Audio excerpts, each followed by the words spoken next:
invités, en commençant par Monsieur Neji Ben Hassin, qui est directeur régional Afrique du Nord et Moyen-Orient pour la croissance équitable, la finance et les institutions, donc qui relève du groupe Banque mondiale. Madame Raja Laouad, qui est membre de l'Académie Hassan II des sciences et techniques et présidente de la commission équité et santé. Si Monsef Daktawi, qui est directeur de la direction des études et des prévisions du ministère de l'économie et des finances. Et Monsieur Grigory Lazarev, géographe, socio-économiste, un connaisseur aussi du Maroc à travers toutes l'accompagnement qu'il a ou les études qu'il a menées pour le compte du Conseil général du développement agricole ou du commissariat au plan. Donc merci à tous nos invités. Cette séance, cet atelier sera coordonné par Si Nordine Leofi, membre de la commission spéciale sur le modèle de développement.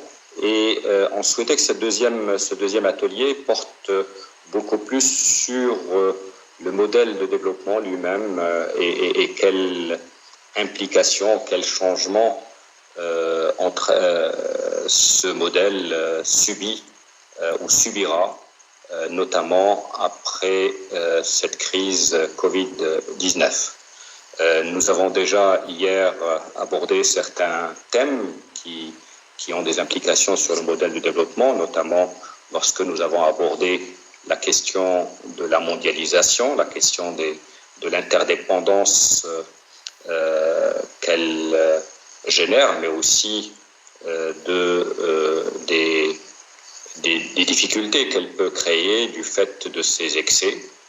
Nous avons, parmi les perspectives qui se dessinent dans ce post-Covid-19, c'est toute la question de la place de l'humain, toute la question du rôle de l'État et des services publics, toute la question de la résilience du modèle, toute la question des territoires. Je crois que de nombreuses problématiques sont aujourd'hui, qui étaient déjà parfois mises en cause dans l'ancien modèle, se retrouvent du fait de cette crise mises sur la sellette et ce qui probablement accélérera des transformations majeures des modèles de développement qui se dessinent post-crise. Donc c'est un peu le contexte général dans lequel nous inscrivons nos réflexions au sein de la commission spéciale sur le modèle de développement. Et je voudrais, sans plus tarder, passer la parole à Si Nordine Leofi pour introduire de manière plus détaillée cet atelier et permettre ensuite d'animer ou d'accompagner les discussions qui pourront avoir lieu tout au long de cet après-midi. Si Nordine, à toi la parole. Merci, Monsieur le Président. À mon tour de remercier les intervenants qui ont accepté l'invitation de la Commission pour éclairer les membres. Je salue tous les membres de la Commission qui sont ici présents. Je voudrais faire une très courte introduction dans laquelle je voudrais rappeler un petit peu les termes du débat de cet atelier d'aujourd'hui. Quoique les périmètres entre l'atelier d'hier et l'atelier de vendredi sont très perméables. Alors on peut partir, par rapport à cette question, on peut partir de quelques verbatims rapides d'experts et d'intellectuels sur la question, y compris des verbatims de l'atelier d'hier. J'en ai sélectionné 3 ou 4. Nous sommes en présence d'une méga crise qui est sans précédent. Les conséquences sur l'économie seront incommensurables, dévastatrices. Plus rien ne sera comme avant. Un monde nouveau est à venir, en deux mots et en un seul mot. Évidemment, on peut multiplier à l'envi les verbatims. Ils disent à peu près tous la même chose. L'ancien monde c'est fini, ou presque. Le nouveau monde, on ne le connaît pas. On ne connaît pas encore. Moi, j'ai envie d'ajouter à la suite de Gramsci, c'est justement dans ce clair-obscur que le pire peut surgir. Alors d'abord un mot sur le contexte. Deux caractéristiques de ce contexte. La première, c'est qu'on est bien avant l'avènement du Covid, on était entré dans un contexte marqué par l'incertitude radicale. Et je rappelle que par définition, l'incertitude radicale n'est pas, à la différence du risque, elle n'est pas probabilisable. Les processus qui étaient déjà là étaient largement des processus stochastiques et les phénomènes les plus imprévisibles, par conséquent, peuvent survenir. Il y a la métaphore du cygne noir, le titre de l'ouvrage de Nassim Nicolas Taleb. Je trouve la formule d'Edgar Morin, il faut s'attendre à l'inattendu. Elle résume parfaitement justement cette caractéristique d'imprévisibilité des phénomènes que nous vivons. Et pour reprendre un peu cette métaphore du cygne noir, le cygne noir aujourd'hui, c'est le Covid-19. Alors, que valent par conséquent, dans un tel contexte, la première question, les prévisions de court terme et même de moyen terme? Est-ce que valent les anticipations rationnelles que les économistes mettent en avant dans les prévisions et dans les analyses macroéconomiques? Est-ce que la prospective ne serait peut-être pas une meilleure solution dans ce contexte-là? La prospective, évidemment, elle établit plutôt des scénarios, elle fait des propositions sur la base de scénarios multiples. C'est justement dans ce contexte qui me semble très flou, un contexte baroque, surréaliste même, en tout cas hyper complexe, que notre commission spéciale sur le nouveau modèle de développement doit produire justement un nouveau modèle de développement. Alors que faire face à cette situation indécidable? Agir ou réagir? Agir et réagir. Je dis ça avec des points d'interrogation. C'est des questions que je pose un peu aux intervenants. Attendre la fin de la guerre, parce qu'il s'agit bien d'une guerre contre le Covid-19, attendre la réaction des autres, c'est-à-dire les pays européens, les États-Unis, la Chine. Alors je voudrais là rappeler que le Maroc, pour gérer la crise sanitaire, il n'a pas attendu, il n'a attendu personne. Il a agi. Il a agi, là je pense à un vers de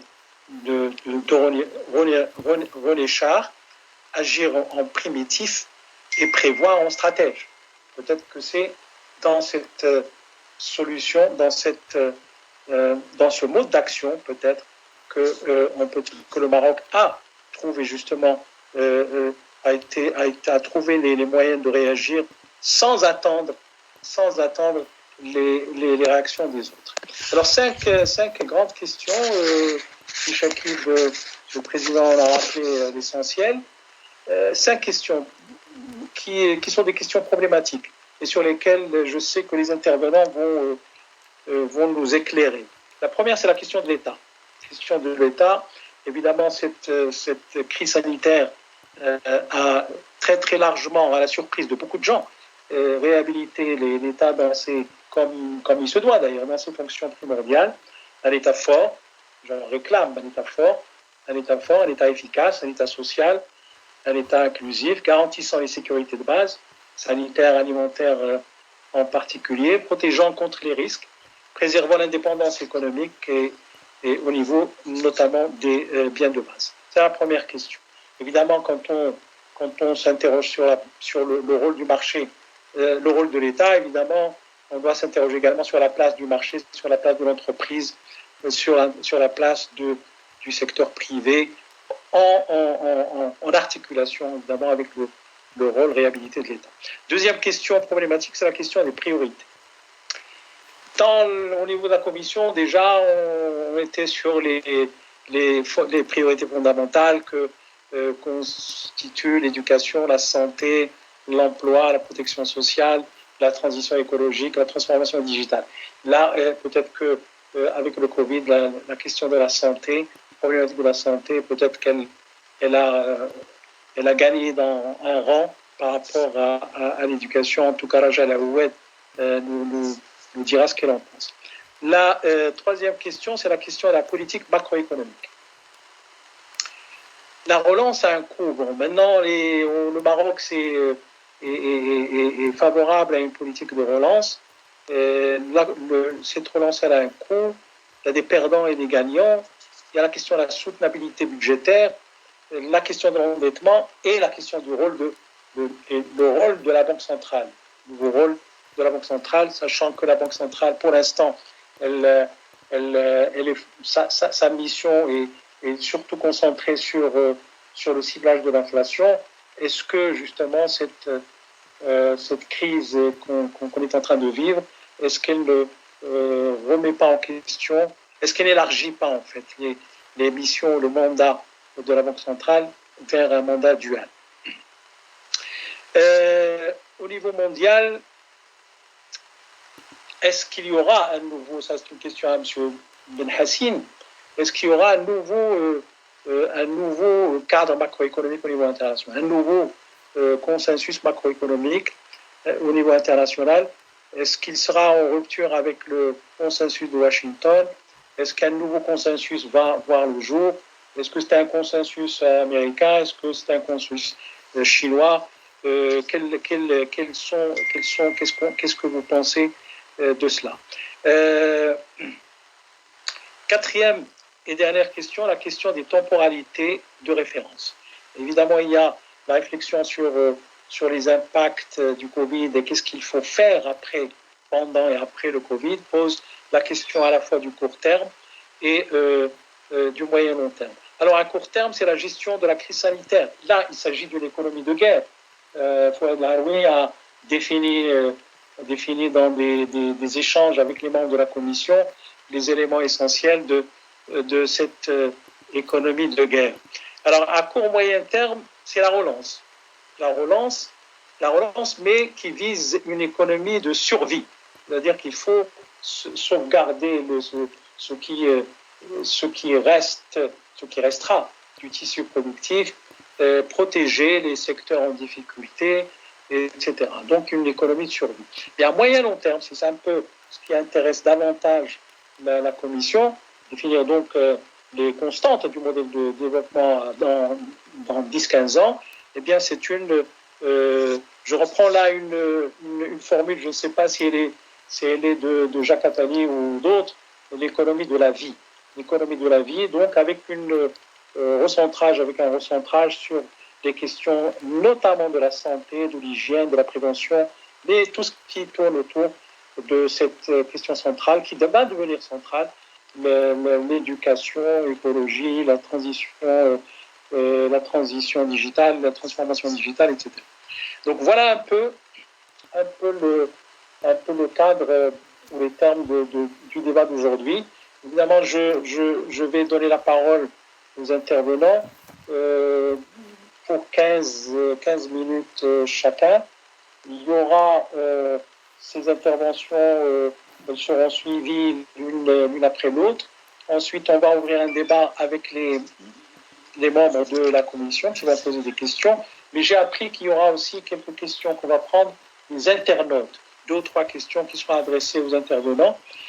Voilà, je voulais, moi, au début, donner la parole